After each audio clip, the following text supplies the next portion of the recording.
The Saladin armored car was a British six-wheeled armored vehicle that was designed and produced in the 1950s. It was intended to provide reconnaissance and fire support for armored units, and was armed with a 76mm gun and a coaxial machine gun. The Saladin had a crew of 3, a driver, a commander, and a gunner. The Saladin was developed by Crossley Motors and later manufactured by Alvis. It replaced the AEC armored car that was used in World War II. The Saladin had a top speed of 72 km per hour and a range of 400 km. It had a steel hull that could withstand small arms fire and shrapnel.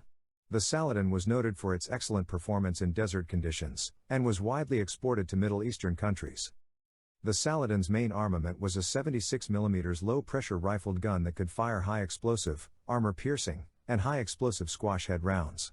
The gun had a maximum range of 9 km and could elevate from -10 to +25 degrees. The gunner had a periscope sight and a coaxial machine gun for aiming. The commander had a cupola with a pintle-mounted machine gun and 3 periscopes. The turret also had 6 smoke grenade launchers on the front sides. The Saladin was part of the FV600 series of vehicles that shared a common chassis and components. The other vehicles in the series were the Saracen Armored Personnel Carrier, the Stalwart High Mobility Load Carrier, and the Salamander Fire Tender. The Saladin was produced until 1972, and remained in service with some countries until the 1990s.